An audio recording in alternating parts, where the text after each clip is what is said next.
Olá, queridos, graça e paz. Nós estamos aqui no dia de número 120 da nossa continuidade da leitura da Bíblia em um ano. E eu creio que está sendo uma bênção para você. E antes da gente dar início à leitura, não esqueça de deixar o seu like, de compartilhar esse vídeo com os seus amigos, com os seus familiares, com o maior número de pessoas possíveis. Como está sendo bênção para você, pode ser bênção para outras pessoas.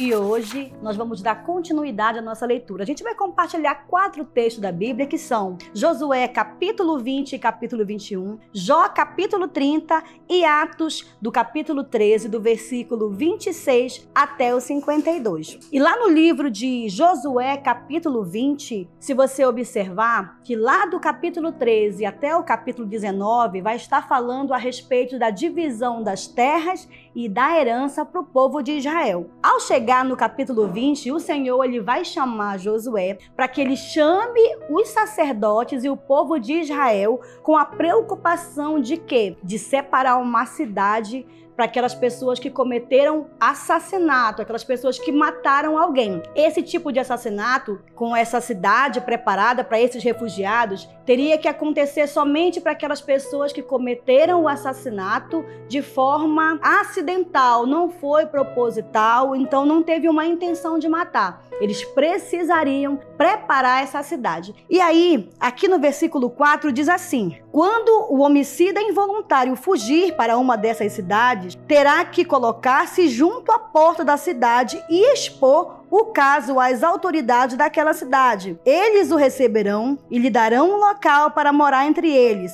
Caso o vingador da vítima o persiga, eles não o entregarão, pois matou seu próximo acidentalmente, não por maldade e nem por premeditação. Então, ao chegar nessa cidade, ele seria acolhido, mas de uma certa forma ele também seria julgado, porque ele seria levado à porta da cidade e toda aquela comunidade ficaria ciente do crime que ele cometeu. E aí, lá no versículo 9 diz assim: qualquer israelita estrangeiro residente que matasse alguém sem intenção poderia fugir para qualquer dessas cidades, para isso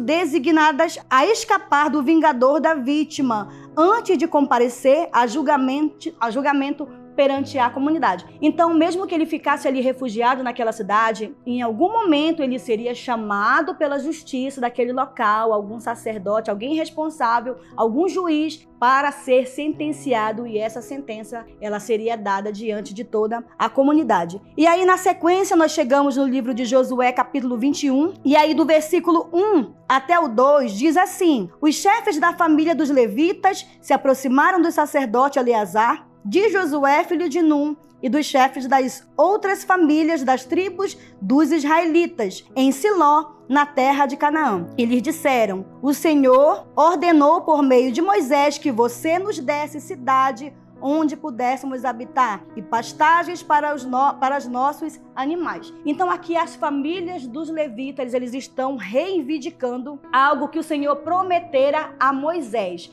Ele disse que os levitas, eles não teriam uma cidade, eles não teriam uma herança. Então, o que foi que aconteceu? Os próprios israelitas dariam uma parte de herança e alguma cidade, terra, para que eles pudessem ali começar a sua vida e dar continuidade. Aí no versículo 44 diz assim: o Senhor lhes concedeu descanso de todos os lados, como tinha jurado aos seus antepassados. Nenhum dos seus inimigos pôde resistir-lhes, pois o Senhor entregou todos eles em suas mãos. De todas as boas promessas do Senhor, a nação de Israel, nenhuma delas falhou. Todas se cumpriram. Olha só, já tinha passado tanto tempo.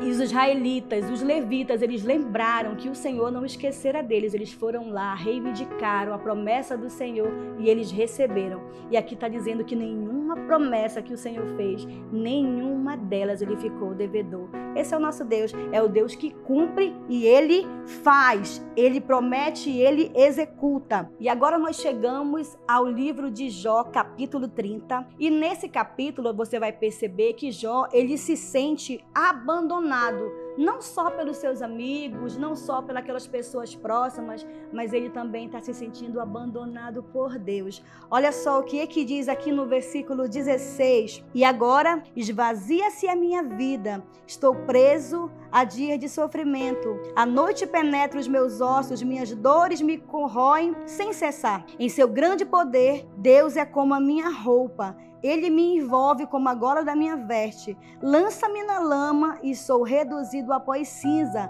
Clamo a ti, ó Deus, mas não me respondes. Fico em pé, mas apenas olhas para mim. Contra mim te voltas com dureza e me atacas com força da tua mão.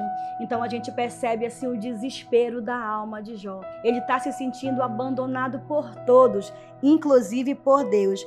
Mas no versículo 30 diz assim: minha pele escurece e cai, meu corpo queima de febre, minha harpa está afinada para cantos fúnebres e minha flauta para o som de pranto. Ele já está pedindo a morte. Ele já está dizendo: eu entrei num estado, Senhor, que eu já preciso morrer. É melhor que o Senhor me mate. De tão fadigado que está a alma de Jó, de tanto sofrimento. Agora nós vamos para o livro de Atos, capítulo 13, do versículo 26 até o 52. E ali vai falar a respeito de Paulo e Barnabé. Eles estão numa cidade chamada Antioquia. E eles foram enviados com uma missão. Qual seria essa missão? Levar o evangelho, falar de Jesus a princípio para os sumos sacerdotes, para os religiosos daquele lugar. E aí vai acontecer muitas coisas no decorrer dessa pregação, dessa missão que eles têm. Mas o que mais interessante é que lá no versículo 42 diz assim: quando Paulo e Barnabé estavam saindo da sinagoga, o povo os convidou a falar mais a respeito dessas coisas no sábado seguinte. Despedida a congregação, muitos dos judeus e estrangeiros piedosos convertidos ao judaísmo seguiram Paulo e Barnabé. Estes conversavam com eles, recomendando-lhes que continuassem na graça de Deus. Então a gente percebe que esse evangelho de Paulo, ele alcançou aqueles gentios e eles receberam essa palavra. E aí Paulo começa a encorajá-los a permanecer na graça do Senhor. No versículo 49 diz assim: a palavra do Senhor se espalhou por toda a região, mas os judeus incitaram as mulheres religiosas de elevada posição e os principais da cidade, e provocando perseguição contra Paulo e Barnabé, os expulsaram do seu território. Estes sacudiram o pó dos seus pés em protesto contra aquela cidade e foram para Icônio. Os discípulos continuavam cheios de alegria e do Espírito Santo. Eles pregavam o evangelho, as pessoas, os gentios estavam abrindo o coração para essa novidade que era Jesus, que ele era o Salvador, mas a perseguição não parou. Mas o que é mais interessante de tudo isso é que, mediante a tudo isso, a essas perseguições, a essas expulsões, eles permaneciam, eles continuavam cheios do Espírito Santo. E é assim que a gente deve ser, independente do que esteja acontecendo na nossa vida, nós precisamos permanecer cheios do Espírito Santo. Esse é o segredo, ser sempre cheio do Espírito Santo. Tá bom, meus queridos? Nós vamos ficando por aqui. Eu quero agradecer você. Nos encontramos numa próxima vez, tá bom? Continue fazendo a leitura da palavra, não desista, fique firme e até a próxima. E não esqueça de compartilhar esse vídeo com seus amigos, com seus familiares, para que outras pessoas sejam poderosamente edificadas, amém? Até a próxima.